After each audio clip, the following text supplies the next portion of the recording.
Bonsoir les Itata, merci d'être au rendez-vous de C'est fait nous. Ce soir, nous accueillons un homme discret, devenu homme public un peu à son corps défendant. Bonsoir Bernard-Édouard. Bonsoir à vous et merci de m'avoir invité. C'est nous qui vous remercions parce que vous êtes un dirigeant d'un grand groupe martiniquais. Vous êtes aussi président du MEDEF, mais vous n'aimez pas trop les caméras. Et là, vous avez accepté de venir en discuter avec nous de votre parcours. Oui, c'est avec beaucoup de convivialité que je le fais. Et puis, je connais un petit peu la maison. Donc, j'ai dit qu'il faut à un moment donné répondre à ce type d'exigence, qui n'est pas le mien il y a 6 ou 10 ans, quoi. Et je crois que c'est important de découvrir ce qui anime et ce qui répond aux exigences de la vie économique et sociale de la Martinique. Vous êtes donc l'un des dirigeants principaux du groupe Parfait et depuis 6 ans, président du MEDEF Martinique. Tout à fait. Je suis le secrétaire général du groupe Parfait. Quand j'ai intégré le groupe Parfait, il y a de cela 22 ans, j'ai été recruté en tant que directeur administratif et financier du pôle automobile, puisque le groupe a plusieurs activités. Puis 6 ans après, j'ai été nommé secrétaire général du groupe. Mais bien avant cela, j'ai fait quand même une carrière bancaire pendant 23 ans. Tout d'abord au Crédit Martiniquais, après la Société Générale. Et puis, il s'est venu à un moment donné, on m'a dit, vous ne serez jamais directeur à la Martinique, donc on vous ouvre une carrière internationale. Vous savez, le choix était difficile à prendre. Mais je l'ai pris d'abord pour des raisons personnelles et des raisons familiales. Mais j'avais la volonté également de travailler pour mon pays. Et je crois qu'aujourd'hui, je ne regrette pas le choix que j'ai fait, puisque travailler dans son pays qui vous a donné, il faut savoir le rendre à un moment donné. Et pour moi, c'était important. Alors, on va retracer tout ce parcours, on va le voir très très riche. Et on va commencer par votre parcours personnel, par la rubrique Qui mounouillait.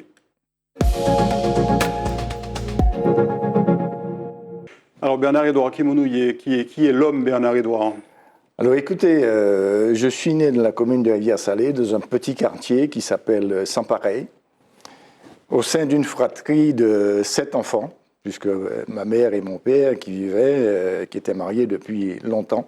C'est 7 enfants avec 2 ans de décalage entre chaque naissance. Donc ça contribuait, comme je le dis souvent, à son univers septénaire. Et elle avait l'amour, et mon père aussi, pour chacun de ses enfants de manière singulière et de manière collective. Donc je pense bien que c'est ça qui nous a donné un petit peu cette dimension de répondre à ces exigences de vie familiale, quoi. Et puis c'était la campagne, et on prenait le plaisir à vivre à la campagne à cette époque. Alors on va revivre un peu de cette histoire familiale. On va voir une première photo que vous allez voir derrière moi et que je vais vous laisser commenter. Ben oui, cette photo, elle date de très longtemps. Je devais avoir 7 ou 8 ans. Et mon père portait toujours un chapeau bas-croix. Donc je me suis dit, pourquoi ne pas me mettre à l'image que je me faisais de mon père, puisqu'il était gérant d'habitation à Saint-Clus, à Trois-Rivières exactement. Et ça m'avait plu, et je ne sais même pas si j'avais pris la pause pour ça. Et je pense que cette photo a été prise sur mon regard un petit peu perplexe, si on veut dire. Et je suis très heureux de revoir cette photo. C'est une photo dont vous avez des souvenirs. Vous souvenez un peu à quel moment elle a été prise? Vous aviez quel âge? Ah, là, j'avais peut-être 7 ans. Donc je ne sais pas vraiment à quel âge, mais j'adorais courir à la campagne et puis avec mon bas-croix. Et peut-être que l'un de mes frères m'a dit à un moment donné, attends, on va te faire une photo, puisque j'avais le bas-croix. Et voilà, quoi. C'est le souvenir qui me revient. Mais si vous regardez bien, j'étais déjà très pensif à l'époque. C'est ce que je retiens aujourd'hui. Très pensif, très imaginatif. Très imaginatif, tout à fait. Voilà. Sur la photo suivante, vous êtes un petit peu plus grand. Ah oui, là c'est déjà là, c'est le beau gosse. Si vous voulez. Là, c'est déjà un âge beaucoup plus réfléchi et je pense que j'avais déjà 11 ans, peut-être, et oui, peut-être un peu moins.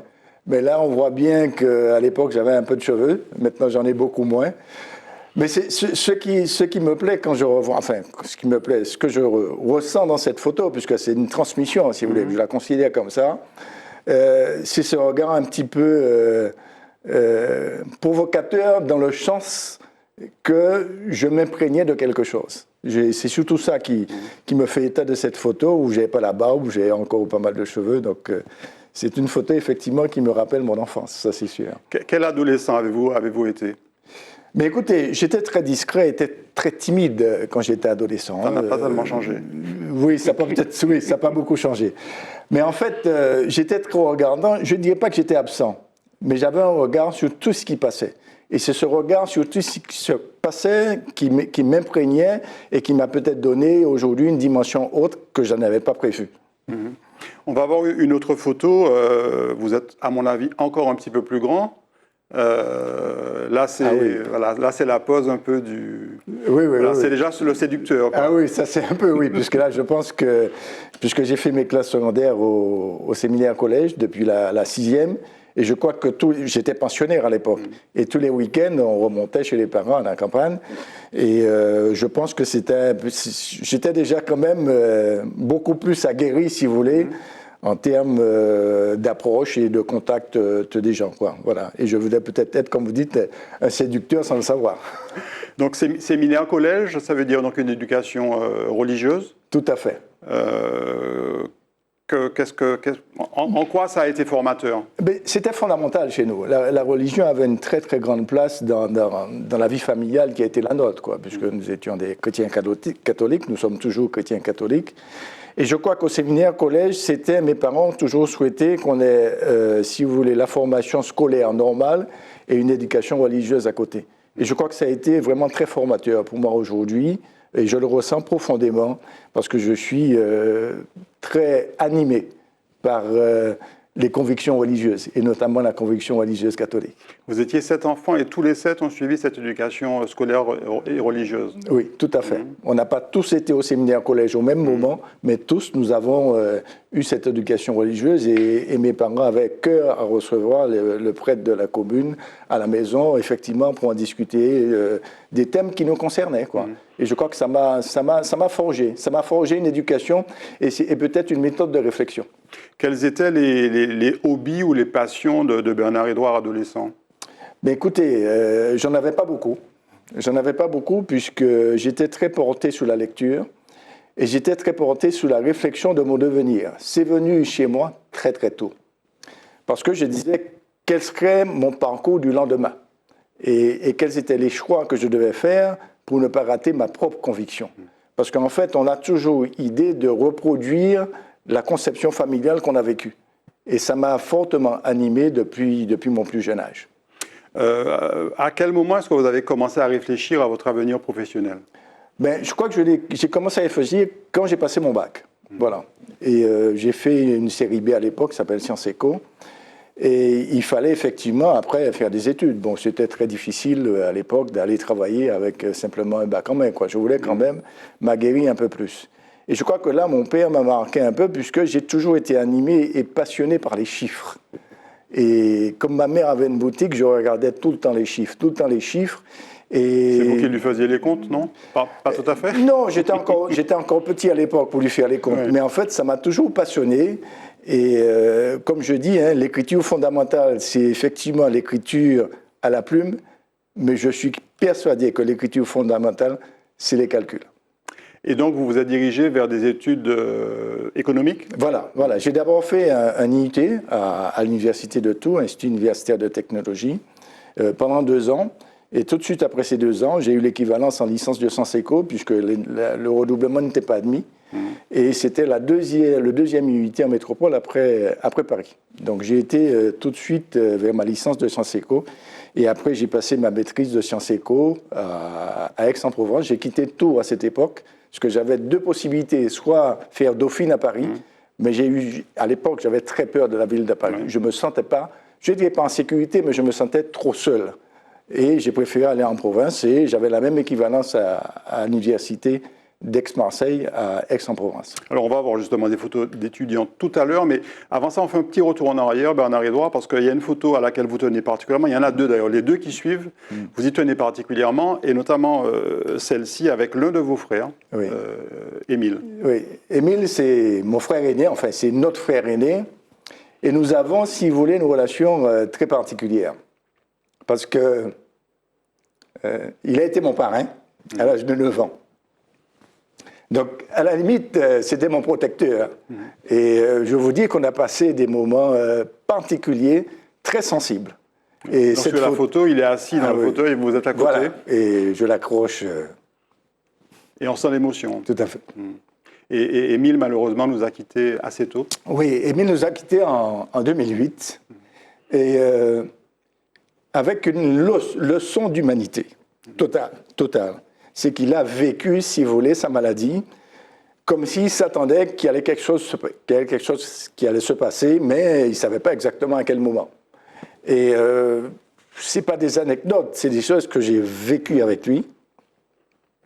Et quand il sentait que le moment s'approchait, il nous a demandé tous, où allons-nous faire la veillée?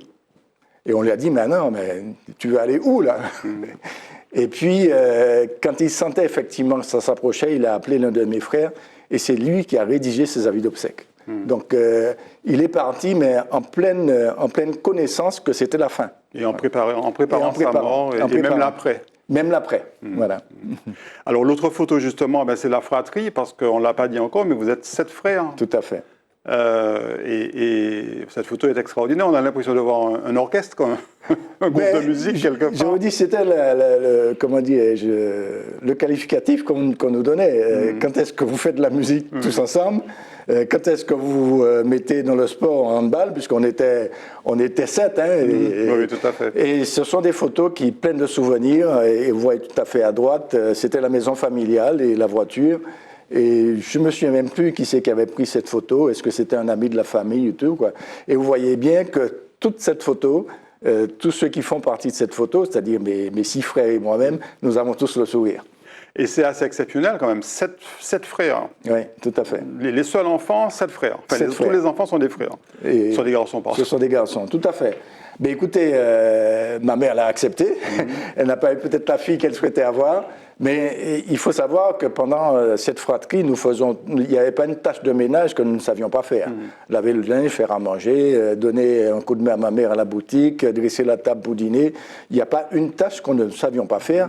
Et je crois que ça nous a enguéris, chacun de notre côté, quand nous avons pris la vie, si vous voulez, adulte et professionnelle. Et vous le disiez au début de l'émission, donc chacun est né 2 ans après. Voilà. Il y a eu 2 ans d'écart entre chaque enfant. Entre chaque enfant. Donc elle avait bien, comment dirais-je, cadré, si vous voulez, la famille qu'elle souhaitait avoir. Ouais.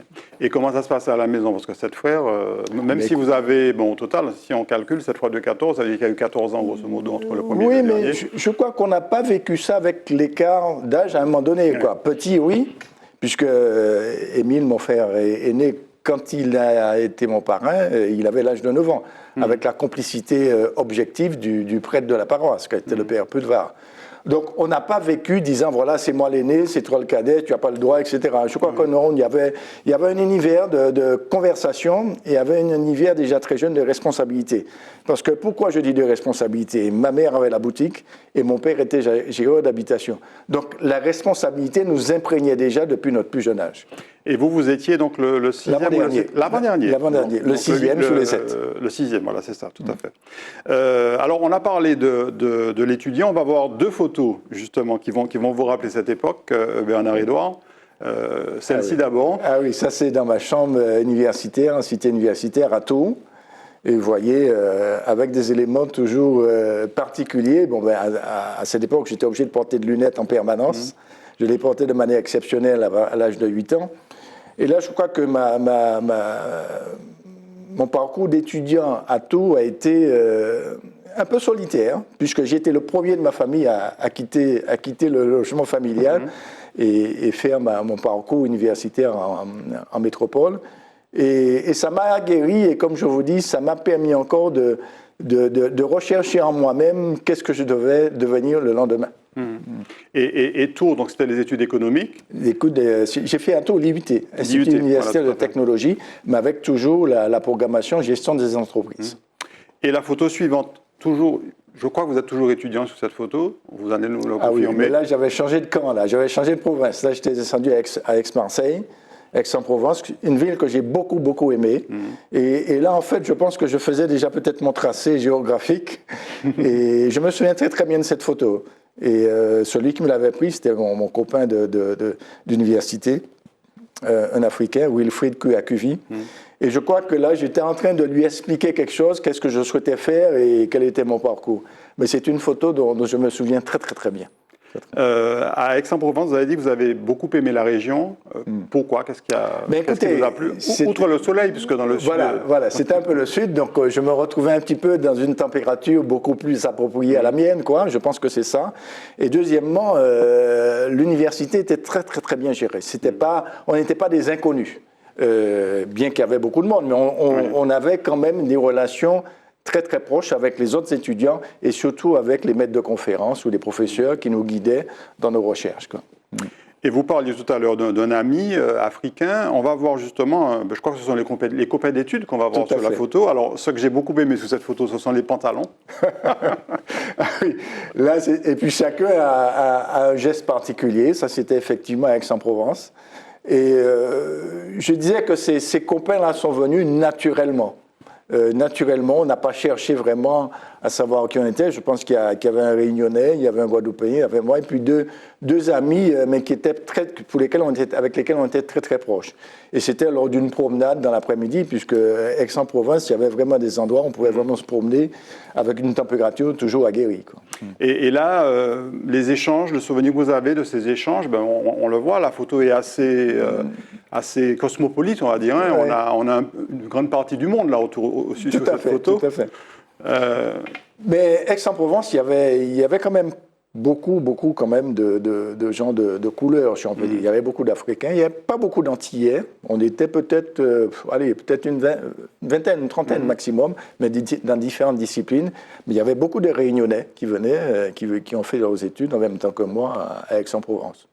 Mais c'est un souvenir très, très, très fort pour moi d'avoir fait mes études à Aix-en-Provence. Et donc, Aix-en-Provence, et ensuite, vous embrassez tout de suite une carrière bancaire? Voilà. Alors, une carrière bancaire, pas tout de suite, parce que le service militaire oblige. Ah oui, bien sûr. Mais j'ai eu la chance de ne pas faire mon service militaire en caserne, mais de le faire en tant que volontaire à l'aide technique à la préfecture de la Martinique. Alors, on me dira, comment ai-je fait? Je vous dirais, comment dirais-je? C'est un parcours atypique et je n'ai eu l'aide de personne. Quand je suis arrivé à ma 4e année de maîtrise de sciences éco, j'avais déjà eu 2 ans de recul pour faire mon service.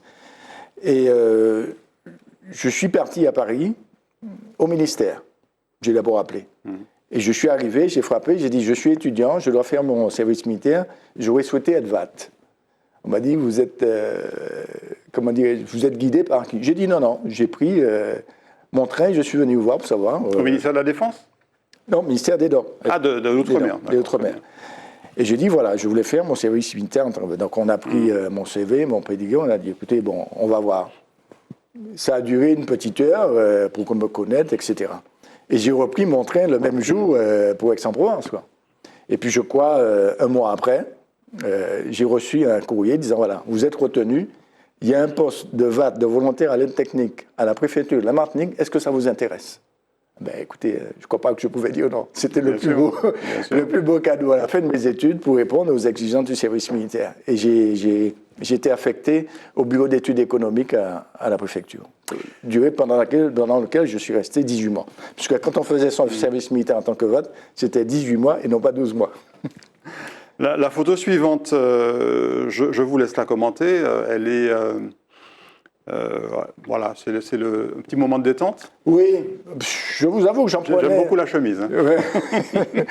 Je vous avoue que j'en prenais quelques fois, mais encore tout seul, parce que vous savez, la réflexion m'a toujours animé. Et ça ne veut pas dire que la réflexion, on ne peut pas lâcher prise à un moment donné.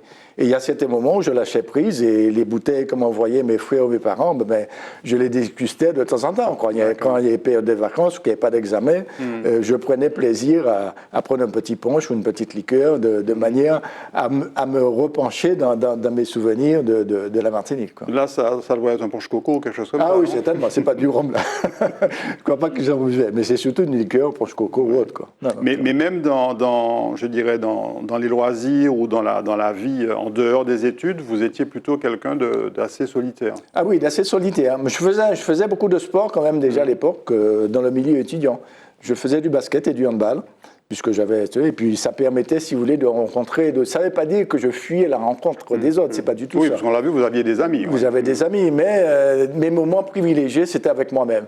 Parce que j'ai toujours eu comme je dirais comme réflexion, et j'ai toujours appelé ça depuis là, je faisais mes études, conversation avec moi-même. Et je conversais avec moi-même sur différents thèmes. Ouais. Voilà. Et puis on termine avec une médaille que vous allez nous commenter. Oui, oui. Alors après mes études de Sciences Éco, où j'ai mon doctorat, et après ma période de VAT à la préfecture, je suis rentré dans la vie professionnelle au Crédit Martiniquais. Mais pour moi, je n'avais pas terminé à apprendre. Et c'est pourquoi j'ai intégré le Conservatoire national des arts et métiers de Paris, et où lequel j'ai préparé un DESS, un 3e cycle, banque et entreprise, ou économie et finance, je perds un petit peu. Et là, effectivement, je suis sorti par les premiers, j'ai eu droit à cette médaille, Bernard-Édouard, promotion 82, au Conservatoire national des arts et métiers de Paris. Et je vous avoue que on était, je crois, trois Antillais ou 4, je crois. Bon, malheureusement, les autres ne sont pas passés la première fois, ils ont repassé. Et ce qui m'a valu cette médaille que je conserve précieusement. Parce que beaucoup de fierté. Oui, parce que j'ai travaillé le Conservatoire national des arts et métiers tout en travaillant. Donc c'était à la fois, comment dirais-je, un défi que je m'étais lancé. Je travaillais, mais je dis, mais je peux encore apprendre autre chose, je peux encore me convertir sous des données que je ne maîtrise pas totalement. Et ça a été très, très, très formateur. Moi, je suis très, très, très content d'avoir eu cette médaille qui était la dernière, si vous voulez, en tant qu'étudiant, quoi, et qui s'est formée. Et je vous avoue qu'après ça, j'ai dit plus jamais ça. C'est-à-dire, les études, c'était terminé. Oui. Vous aviez quel âge à ce moment-là? À ce moment-là, j'avais 24, 26, 26 ans. 26 ans. Pourquoi je vous dis 26 ans? Je me souviens très bien, puisque je me suis marié à 26 ans après avoir terminé mes études, tout en travaillant au Crédit Martiniquais. Alors justement, on va parler de votre parcours professionnel à travers la rubrique Martinique.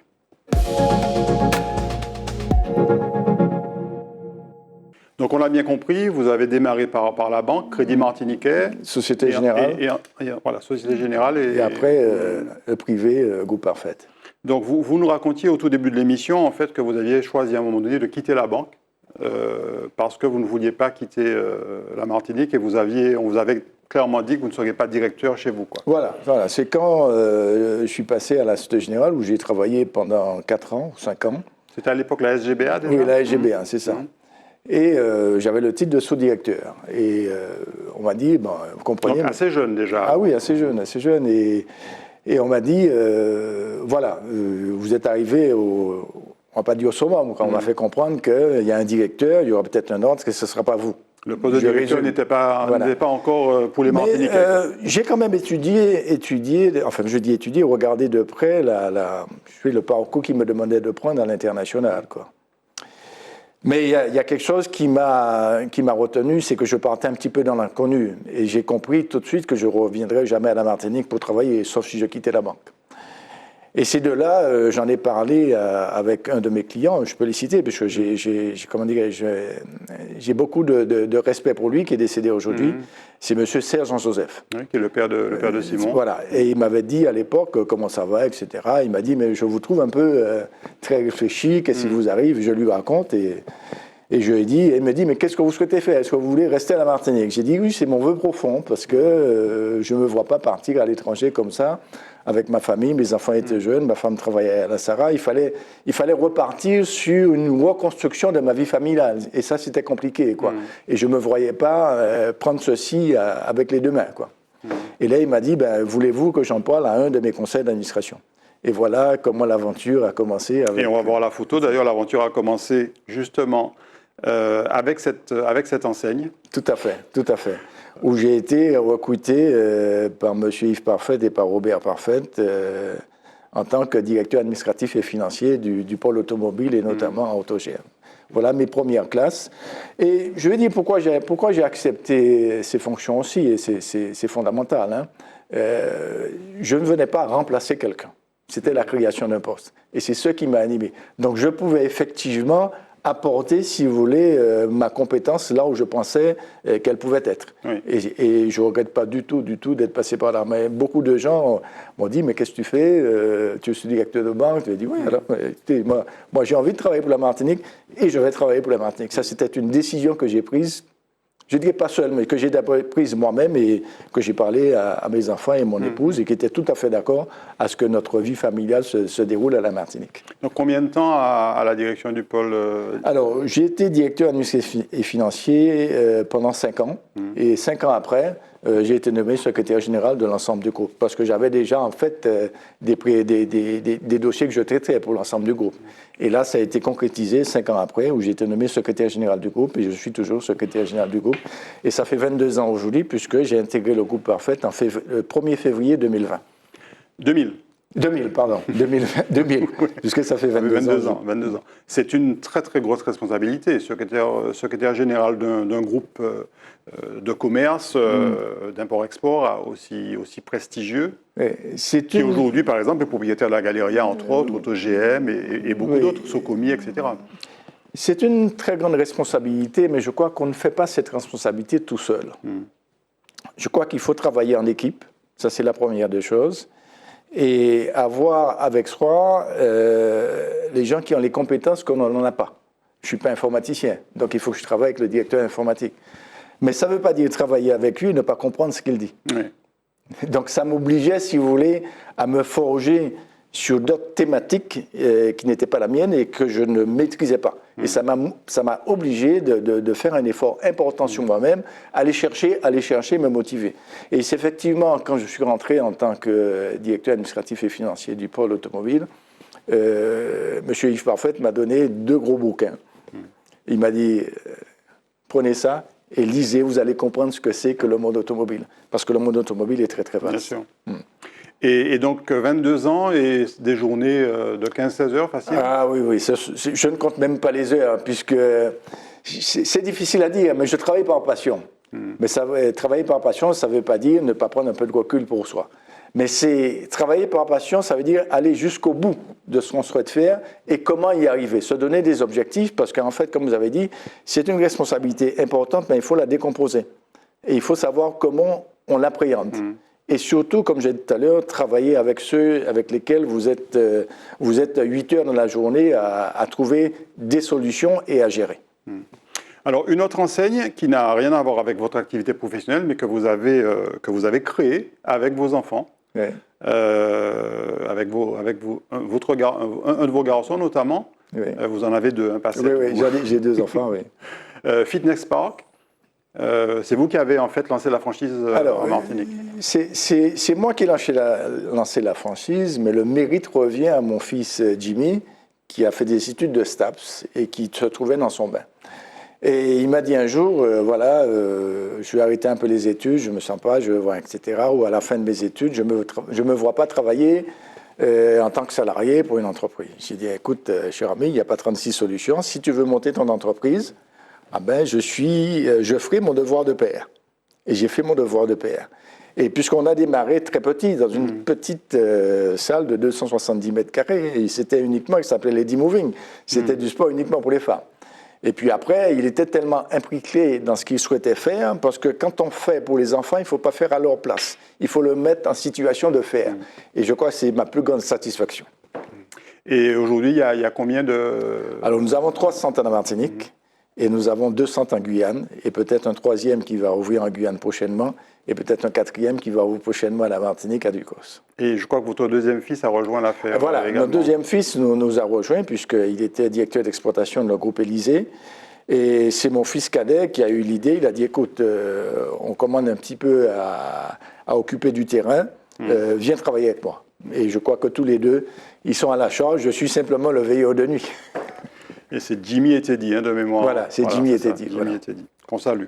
Alors, une autre photo qui n'a absolument rien à voir, 2 autres photos qu'on va voir d'ailleurs l'une après l'autre, ça n'a absolument rien à voir avec votre carrière professionnelle, mais ça a été une séquence intéressante aussi pour vous, le Kiwanis.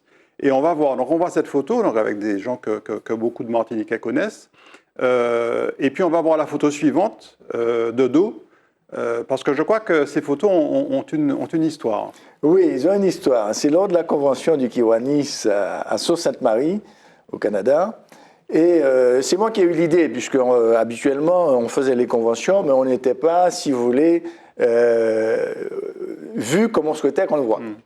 Et c'est moi qui ai eu l'idée de faire ces t-shirts et ces pantalons blancs et que tout le monde, toute la délégation portait ce vêtement et ça nous permettait vraiment d'être vu et apprécié et dire mais vous sortez d'où, qui êtes-vous et ça a engagé un petit peu les discussions. Et tous ceux qui ont participé à cette convention ont été très très satisfaits de cette idée première puisque c'était la première fois qu'on partait en délégation avec un uniforme si vous voulez, pas vraiment un uniforme, mais un habit permettant de nous reconnaître. C'est très coloré d'ailleurs, on voit. C'est très coloré. Il y a un petit côté carnaval dans le.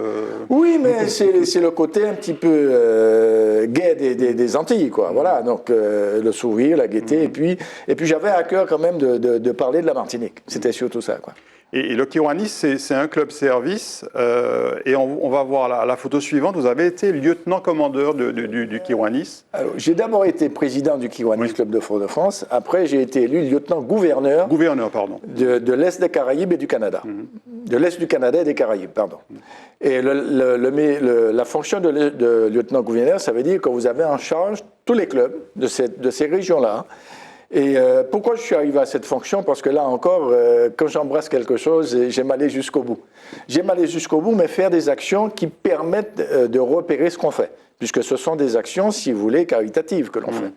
Et il y en a 2 ou 3 dont je me souviens qui ont marqué, si vous voulez, l'époque où j'étais président.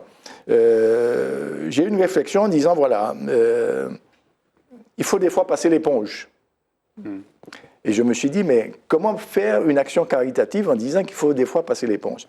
Et c'est là que j'ai eu l'idée de faire des éponges sous forme de cœur et de les vendre et de rapporter des fonds pour permettre de financer nos actions. Et ça a très très bien marché et les gens étaient surpris de dire, voilà, mais on va acheter cette éponge, ça sert à tout, ça peut être dans la salle de bain, en cuisine, dans les voitures, etc.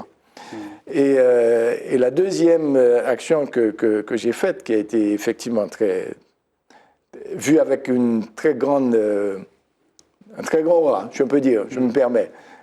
C'était les 1000 bougies de l'espoir.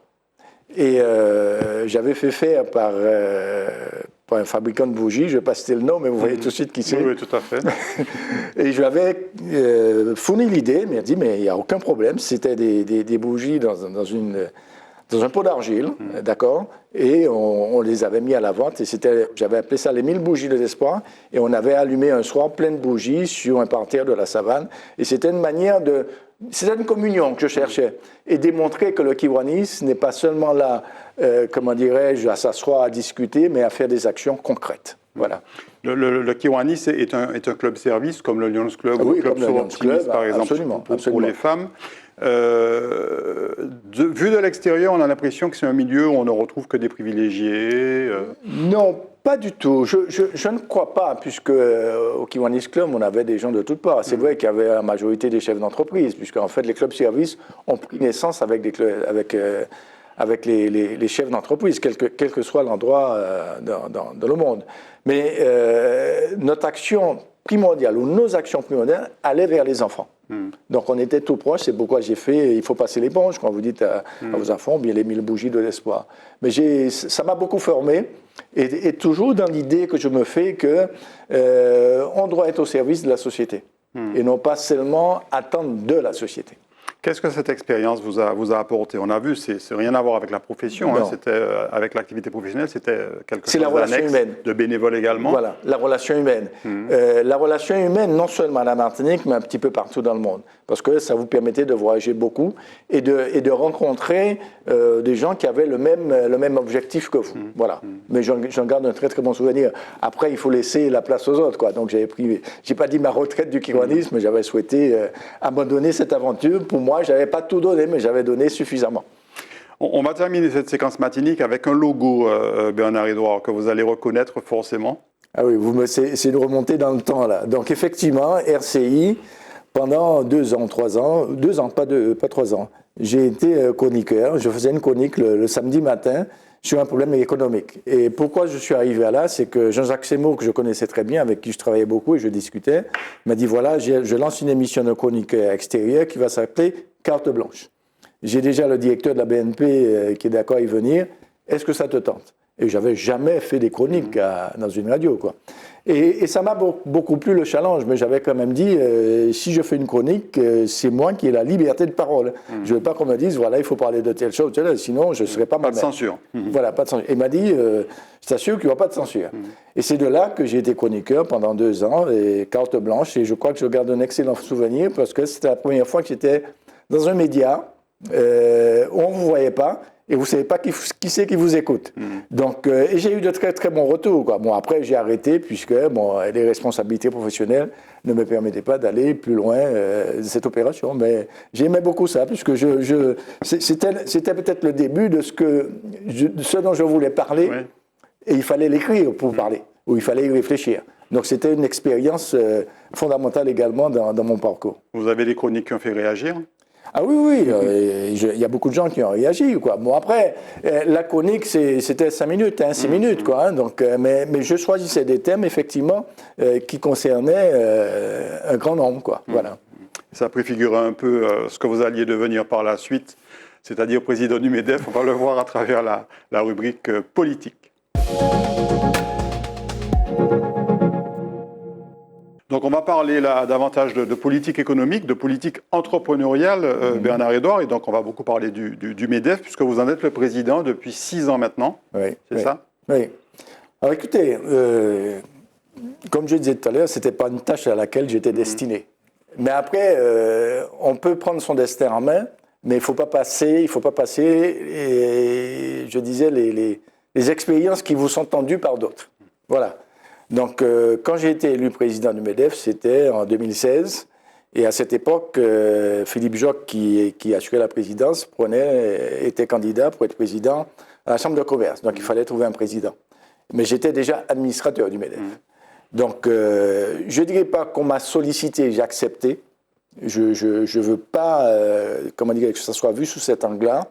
Je crois qu'on en a parlé. Et on m'a dit, est-ce que tu souhaites prendre ce challenge? Et c'est ce discours-là que j'ai apprécié.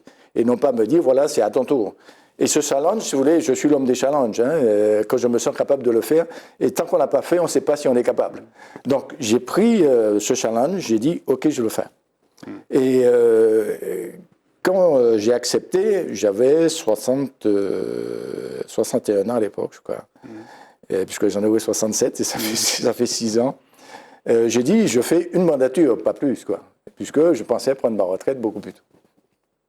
Et puis, chemin faisant, je crois que j'ai été convaincu par ce que je faisais. Et ma principale préoccupation, c'était sortir le MEDEF, si vous voulez, de la vue que les autres avaient de l'extérieur. Ce côté patron des patrons. Voilà, ce côté patron des patrons. Et donner au MEDEF, si vous voulez, une autre vision, en précisant bien que c'est un syndicat des patrons, mais qui est dans la vie économique. Et c'était ça ma passion. Et j'ai rempli des choses, des missions, et dans la vie politique également. Parce que quand je suis arrivé, je vous raconte, parce que c'est très très chose, j'ai trouvé qu'il y avait un écart trop important entre le monde politique et le monde économique, et entre le monde économique et le monde de l'éducation.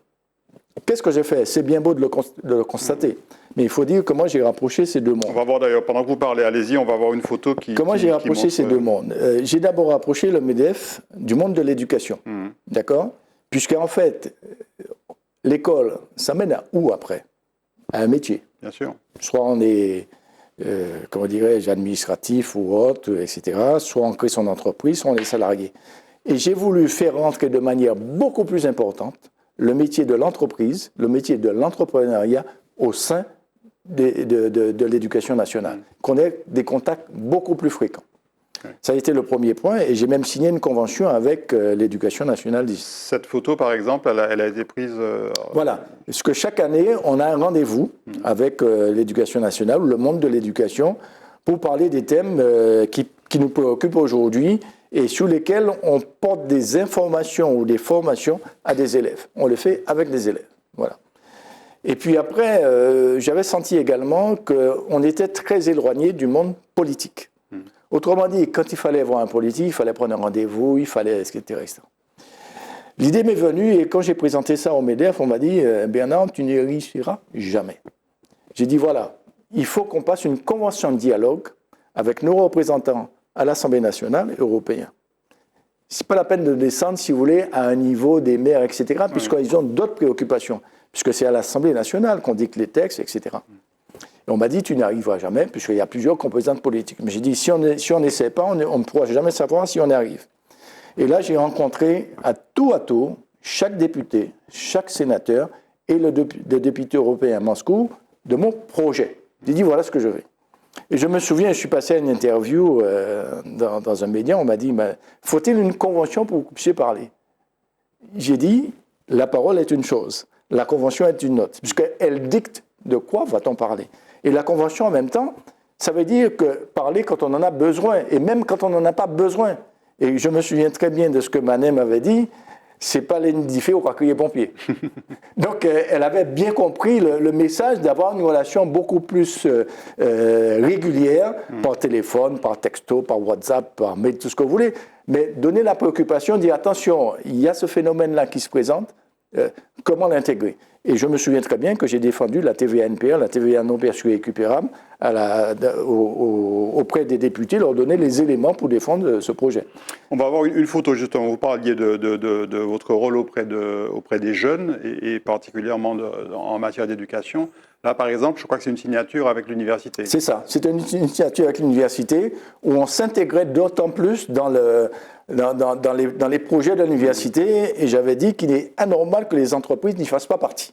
Et c'est de là que j'ai signé cette convention avec l'université de la Martinique. Il y a eu aussi donc cette rencontre au lycée Acajou 2, dont on va voir une photo. Là, c'est pour les plus jeunes. Oui. Alors ça, c'est le plus jeune, puisque c'est notre rendez-vous annuel avec les écoles, avec les lycées. Et là, chaque fois, et en plus, si vous voulez, je m'engageais à y être. Parce qu'il ne suffit pas de lancer des projets et puis que le président ne le voit pas. Je me faisais un devoir d'être présent et de parler de la vie scolaire, de la vie estudiantine, de la vie. Il dit, voilà, vous êtes en terminale, en première, dans les 5 prochaines années, vous êtes sur le marché du travail. Quels sont les éléments aujourd'hui qui vous permettent de prendre une décision? Quels sont les éléments dont vous devez avoir en conscience pour prendre votre décision et arriver sur le marché du travail? Et cette démarche vers les jeunes, vers les étudiants, a été bien perçue. Ah oui, très bien perçue. Il ne m'avait que ça. Très, très, très bien perçue. Voilà. Et vous espérez que... C'est quelque chose qui va être de toute façon aujourd'hui pérennisé, a priori. Oui, qui va pérenniser. Et puis après, je vous dis, parce que je me mets toujours en situation par rapport à ce que j'ai vécu. Mais à mon époque, j'ai fait mon choix tout seul. Je n'avais pas de guide en me disant, aujourd'hui, la vie est différente. Les jeunes ont beaucoup plus... Enfin, quand je dis les jeunes, ce n'est pas de manière péjorative. Hein. Ouais. Ceux qui ont fait leur parcours scolaire, second cycle à la Martinique, ils ont besoin de liberté. Ça, je peux comprendre totalement. Mais la liberté a ses limites, d'accord? Et je crois qu'en guidant, on peut amener les jeunes à prendre des décisions qu'ils n'auraient pas si des seniors, comme on dit, ou ceux qui ont une expérience, ne viennent pas leur parler. Et vous avez aussi poussé le contact avec, en allant jusqu'au RSMA, par exemple. Oui, oui. On va le voir sur la photo suivante. Oui, oui, parce que le RSMA, c'est une école de la vie également. Et je ne dis pas que c'est une école de la vie pour ceux qui sont échoués. Je ne veux pas de ce mot. L'échec est interdit. L'erreur est admissible, mais l'échec est interdit. Et c'est pourquoi j'ai intégré également le RSMA, et même le colonel du RSMA est membre du conseil d'administration. Il ne vote pas, bien sûr, mais il est membre. Et je me fais un devoir, chaque fois qu'ils ont une manifestation, d'être présent en disant, voilà, vous n'êtes pas en situation d'échec, vous êtes en situation d'une orientation. Donc il faut le prendre avec bras-le-corps. Cette volonté que vous avez eue de vous rapprocher en fait, de différents publics, hein, on l'a vu, les jeunes, les politiques, il n'y a pas eu de résistance en interne au sein du conseil d'administration? Pas du tout. Mais c'était déjà un changement de mentalité. Mais c'était déjà un petit peu en gestation. Mais j'ai pris là où il fallait encore faire du travail. Je n'ai pas dit que ça n'existait pas avant mon arrivée. Mais c'était en gestation et il fallait le formaliser plus. Non seulement le formaliser plus, mais le faire connaître. Et ça, je crois que c'était la voie qui me permettait, si vous voulez, de répondre à l'exigence que je m'étais donnée pour être président du MEDEF. Sinon, ce ne serait pas la peine. Et vous allez peut-être parler tout à l'heure de l'émission Écométier. Vous me devancez, on va voir la photo et je vais vous laisser effectivement la commenter, Bernard-Édouard. Oui. Alors, Écométier est venu, la création de cette émission vient d'une réflexion, parce qu'effectivement, je voyais que beaucoup de jeunes quittaient la Martinique pour faire les études et ne revenaient pas, et la Martinique a des métiers en tension. Et c'était le but de cette émission, et tous ceux qui venaient y parler, justement, c'était pour dire, voilà mon parcours, voilà ce qu'on fait, voilà, et il y avait surtout la présentation d'emplois vacants. Donc, pour bien montrer que la Martinique est une terre d'opportunités professionnelles.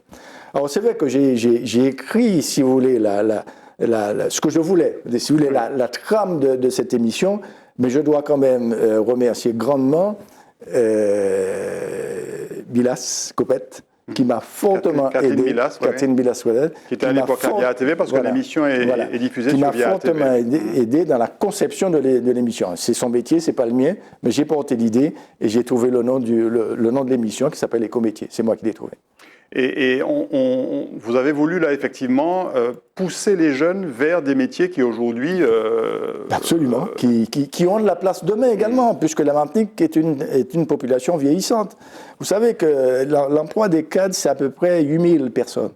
Ben, ils seront à la retraite dans les 4-5 ans qui viennent. Ouais.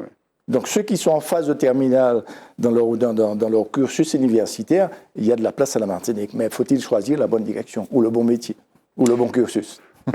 Alors, vous parliez tout à l'heure de vos relations avec les politiques, mais il y a eu aussi une démarche qui existait déjà envers les autres MEDEF d'outre-mer. Oui. Comme on va le voir sur la photo suivante. Là, c'est cette volonté, effectivement, de parler d'une seule voix, que l'outre-mer parle d'une seule voix, Tout à fait. Ce qui n'est pas toujours le cas, malheureusement. Ce qui n'est pas toujours le cas. Alors, il faut savoir que j'ai été également, comme d'autres précédemment avant moi, membre du Conseil exécutif national. Et je représentais l'ensemble des Outre-mer. C'est un mandat qui dure 2-3 ans, donc il est terminé, d'autres ont pris la place. Mais je crois qu'il fallait nous rapprocher, et comme vous disiez tout à l'heure, de parler d'une seule voix. Mais avec des problématiques certainement différentes selon le territoire, mais avec une conception, à mon sens, qui est... Non, pas une conception, avec une base globale qui est celle de l'éloignement. Donc, à partir de ça, on peut bâtir beaucoup de choses. Comment ça s'est passé, justement, avec, par exemple, les Réunionnais ou les Guadeloupéens? Parce qu'on est très proches géographiquement, mais on ne travaille pas toujours ensemble. Ben, écoutez, j'ai trouvé dans cette expérience qui a été la mienne, il n'y avait pas de réserve. Vous savez, on est différents parce qu'on est situé dans différents endroits de l'arc. Mondial, j'entends pas de l'arc entier. Mais ça veut dire qu'on vit les mêmes problématiques différemment. Et il n'y a eu aucune réserve. Les décisions que j'ai été amené à prendre étaient prises de manière collégiale et partagées par tous. Je n'ai pas trouvé de résistance là-dessus. Et puis vous avez été jusqu'à recevoir le président de la République, enfin le rencontrer en tout cas, lors de son passage en Martinique, oui. Emmanuel Macron. Oui. Racontez-nous cette rencontre, écoutez, cet échange qui n'a peut-être pas été très long, mais... Oh, il a duré quelques minutes quand même. C'était à la préfecture lors de sa visite, je crois en 2017 ou 2018, et nous étions invités, tous les professionnels, pas seulement les professionnels, les politiques, à un dîner à la préfecture. On aperçoit Catherine qu'on connaît d'ailleurs. Voilà. Et effectivement, le préfet de l'époque, Franck Robin, avec qui j'avais des relations permanentes, m'a convié et a souhaité qu'il me présente à Emmanuel Macron. Mais j'avais préparé, vous pensez bien qu'en dans ces situations-là, il ne faut pas improviser. Et je lui disais, vous voyez bien qu'on est en train de discuter, je lui dis, il ne faut plus parler des Outre-mer par exception, mais rendre les exceptions des Outre-mer possibles. Et on a continué à échanger comme ça, et à la fin, il m'a dit « j'achète ». Donc, et après, on a continué des discussions avec ses cabinets et tout. Bon, le président, on ne peut pas le voir. Mais j'ai été très heureux de rencontrer un homme, voilà, et qui n'avait pas peur du dialogue, parce qu'il aurait pu me dire bonjour, et puis monsieur, bienvenue. Et tout. Non, il a souhaité que... C'est peut-être les premiers mots que j'ai dit, puisqu'il est à l'écoute, vous voyez bien, c'est peut-être les premiers mots que j'ai prononcés qu'il m'a écouté. Il vous a écouté parce que vous êtes président du MEDEF, mais est-ce qu'il vous aurait écouté si vous étiez dirigeant de la CSTM ou de la CDMT? Non, mais je ne crois pas qu'on puisse mettre une étiquette sous ce type de rencontre. Je crois qu'on met en avant surtout l'humain. Parce qu'on a tous des desiderata, on sait très bien que tout ne peut pas être possible en une fois, mais j'avais à cœur de lui dire ce que je faisais et comment je comprenais l'outre-mer, parce que je n'ai pas parlé uniquement pour la Martinique. Et pourquoi cette idée m'est venue? À chaque fois qu'il y a un texte de loi qui sort, les outre-mer sont oubliés. Il faut après relire et mettre un appendice. Et je lui ai expliqué ça. Il m'a dit, mais vous avez raison, donc, mais je ne suis pas un homme politique. Je suis d'abord un économiste. Alors justement, un petit mot quand même de politique politicienne. Monsieur Macron, vous avez rencontré, a été réélu président. Par contre, il a subi un certain revers au niveau des législatives. En tout cas, il n'a pas la majorité absolue. Vu par le président du MEDEF et vu par Bernard Edouard, dirigeant d'entreprise, comment est-ce que vous percevez la suite? Attendez, il y a la suite, mais ce n'est pas l'explication. Quand Emmanuel Macron s'est présenté à la présidence de la République, il y a 5 ans de cela, il n'avait pas de passé. C'était un homme neuf. Quand vous avez exercé les fonctions pendant 5 ans, vous ne pouvez pas dire que vous avez tout réussi à 100%. Oui, là, il a un passé, mais il a aussi un passif aux yeux de beaucoup. Oui, mais attendez, quand on prend dans les conditions dans lesquelles tout ceci s'est passé, en plus les élections qui arrivent au même moment avec la guerre en Ukraine, qui arrivent au même moment à la fin du Covid, qui arrivent les problèmes, c'est pas une explication, mais et puis il y a peut-être aussi des idées nouvelles qui se présentent. Donc c'est sûr que l'avenir, c'est lui qui va le tracer, c'est pas moi. On termine avec une question qui vous est chère, Bernard Edouard, c'est l'octroi de mer. Avec cette photo qui illustre justement, c'est une photo du port de la Martinique, que j'ai d'ailleurs récupéré sur le site du Grand Port Maritime. L'octroi de mer, alors c'est très opaque pour beaucoup de Martiniquais, mais c'est quelque chose de capital. Selon vous, c'est une forme d'impôt ou de taxe L'octroi de mer, si vous voulez, ça a été un thème de mon mémoire quand j'ai fini mes études. Ça veut dire que je me suis bien documenté là-dessus. Donc, l'octroi de mer aujourd'hui, avant de faire un petit peu d'historique, puisque ce n'est pas une idée neuve, l'octroi de mer existe en métropole, et pas depuis le XVIIe siècle. D'accord? Et c'était un droit, si vous voulez, d'entrer dans la marchandise à l'entrée des villes, d'accord? Sous la responsabilité du maire, de la municipalité. Donc, ce n'était même pas un octroi de mer, c'était un droit d'octroi. Ensuite, l'octroi de mer a pris naissance à la Martinique en 1670, sous le nom de droit de proie. D'accord? Donc, en fait, vous payez, c'était un impôt à l'époque que vous payez pour faire entrer de la marchandise et qui venait, si vous voulez, renflouer les caisses coloniales. Et l'octroi de mer a été arrêté lors de la Révolution et a repris naissance et réapparu en 1819 à la Martinique. Et ça s'appelait le droit d'octroi sur les mers. C'est-à-dire, on faisait bien la différence, ce qu'était l'octroi de mer en 1660, et là, puisqu'en fait, on parlait, si vous voulez, comment dirais-je, de convoyage de produits.